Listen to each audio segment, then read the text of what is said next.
G'day guys, Mac with the Outer Circle, and of course you all knew that I'd be doing a video on the Iron Warriors Warsmith. So, well, let's just get into it, because this miniature, well, let's just say, I don't know if you've watched it, but there's a show called The Sopranos. Multi-award winning, highly acclaimed, brilliant TV series. But the thing is, when you get to that final episode and the ending, spoilers for that, it just sort of... That's how I feel about this miniature. The Legion needed the miniature. The miniature looks good for the Legion. Some people have said the armour is far too busy. I think it's about right. For the armour itself, the only thing I would consider changing is maybe the size of the studs on the right shin. It's a really non-issue with the miniature. The bear head without the helmet on looks good. I don't know that I like the mustache on it, but I like the cowling. Very similar to Forex or to like a tank crewman in World War II. The armour itself, having the tassets, very much like Perturabo's armour. Brilliant, looks good. I also like the servo arm. I think that's a neat design for the servo arm. Looks like it could probably use a little more articulation just in a ball joint sense, so you could pose it a bit more dynamically, not just pointing straight ahead. Non-issues for the most part. And with the alternate Forge World only, or Warhammer World only version of the miniature, the only gripe I really have with this is that the tassets, the series of metal buckles hanging down, maybe you can call them turges, hanging down off the belt, clearly isn't really moving in a way that it should organically. It should be like a cloak, flexible, because it's segmented armor plates. You use segmented armor plates because they flex, right? But that's it. Those are really the nitpicks. Oh, right, the giant fucking hammer from hell. Yeah, look, I say it's like The Sopranos. It's like you've got all the right ingredients are here. The miniature is lovely, but where I fall on it, as the person looking at this miniature, is it's like I don't feel like I should be forced to convert a miniature to make it look good. I feel like a miniature should stand on its own strengths, and this does not stand well on its own strengths, entirely down to the weapon. I feel like I have to convert this weapon. It's not that I have the choice of buying this miniature and converting it. That's a choice you should always have and feel like doing. But you shouldn't look at a miniature and just go, that immediately needs that part removed. And yet this miniature feels exactly like that. And different people are going to fall on a different side of the spectrum here as to what you think is acceptable from the company. I'm old enough and grumpy enough, and I put a lot of... Look, one of the biggest things to me is merit, okay? And the ability to do one's job and do it well. And I look at this and I go, how did this make it this far with that weapon? I think it is that terrible. And I feel like this is a resculpt job for the company. Not the whole miniature, but the weapon. And it should be re-released with an appropriately designed weapon, because this looks hideous. Now, there are going to be people who say that's a very extreme point of view. They're welcome to their view, but fuck you, I'm welcome to mine as well. And this is bad. Objectively bad. If you like it, that's a subjective taste, but we all know what a Warhammer miniature should look like, what the scale of the weapons should be in proportion to the miniature. This is straight out of Warcraft. And the argument that people are going to give is, well, they use a graviton weapon, so therefore that's why it's this funky design. But I have two images that I myself have doctored. The first image, which you should be seeing on screen right now, is of the Thanatar Calyx's fist. Now, bear with me, I'm going to throw a conspiracy theory at you.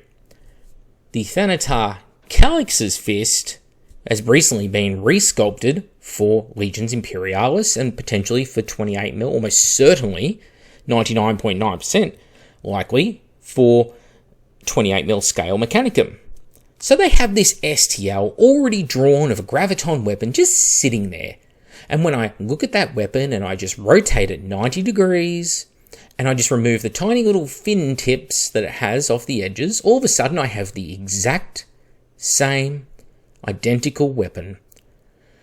The grav capsules, the little slotted things in the rear of it, yeah, they're a slightly different scale. And the little power generator thingy, the little slotted round bezel in the middle of it, yeah, it's slightly different. But the face of the hammer with where all the slots are and the 3 different sized grav barrels, I guess we'll call them, sticking out the front of it, slotted into that groove, that jelly bean shaped groove that sits there.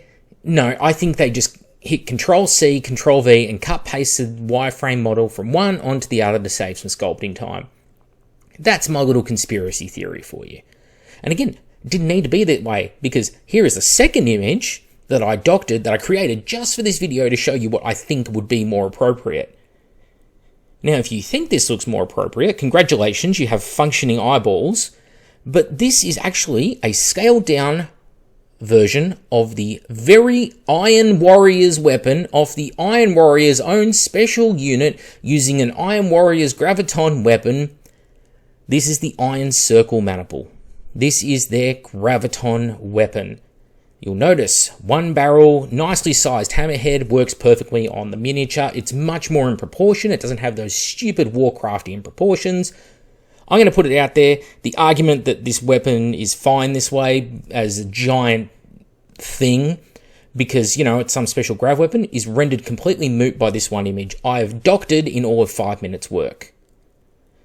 So, as I said, I don't think that a miniature should appear to you when it is sold to you as this needs a clear resculpt, and yet this miniature does. And it's really sad because, like The Sopranos, we have a brilliant show here. We have a Legion that needed a HQ, 100%. The armor choice, perfect. Stylized choices on the armor, like all the Perturabo-styled segmented metal plates, perfect. The choice of the graviton weapon for his secondary, I dig it. Yeah, they don't have graviton shredders like the Iron Hands, total missed opportunity. That's all great. The helmet looks fantastic. Bare head looks solid, especially that leather hood. I really think that's a nice detail to break up the armor, and especially when this gets a proper grim, dark paint job, it's going to look spectacular. So all the right ingredients there let down entirely by the weapon. Now, I'm going to have people in the comments saying you are not happy with anything.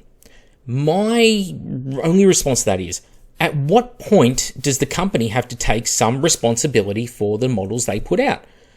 Nowhere did I sign a contract that says I am only allowed to have X amount of negative or positive opinions per month.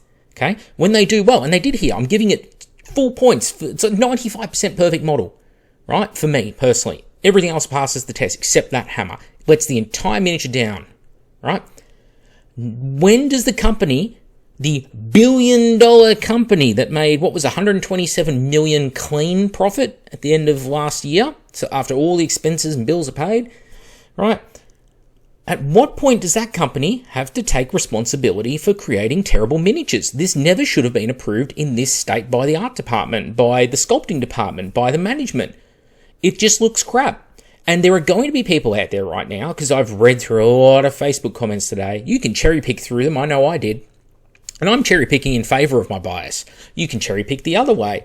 There are people who think the armor's too busy. I think that's a bit extreme. There are people who think the hammer is awful, like myself. And I think that's a very valid opinion, not just because I hold it. I compare this to other miniatures.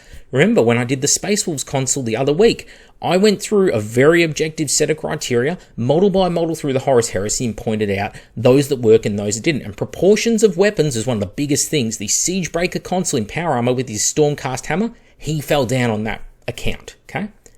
And we even have the 40k Iron Warriors Warsmith, or Warpsmith, I should say. He also has a long handle two-handed hammer, but it has a proportional head. The head looks good on that weapon, size-wise. So these things can be made to work, and we know what they should look like. And at what point does the company have responsibility to get it right? We are paying for the premium product. I expect that the miniature, if I pull it out of the box, I don't sit there thinking this miniature is hideous. That's the expectation I think is fair to not hold, right? I shouldn't be sitting there going, I need to convert this. I should have a little voice in the back of my head that says, imagine what you could do if you converted this. That's the healthy side of the hobby. But the negative is this. And there's a lot of people right now thinking this weapon is fantastic.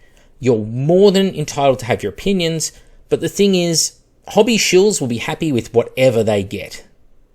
So I sit here and I go, well, since I'm unhappy with it, how about you amend it? Because they're going to like it regardless of what you do. So why don't we just fix it, right? Before we actually drop this in the store, why don't we do my little conversion to the hammer, which I think looked pretty good. But hey, comments there. Feel free to disagree with me. You're wrong, but feel free to disagree with me because I think this is awful. But if you have reasons why a hammer that's as large as the entire torso of the Terminator works, I'm very interested to hear what your logic is. And if I can just break it down by saying this is the Thanatar Calyx's fist slapped on the end of a shaft because they already had the model sculpted, tell me you don't see it. Anyway, I'm Mac with the Outer Circle. Thank you all for watching, and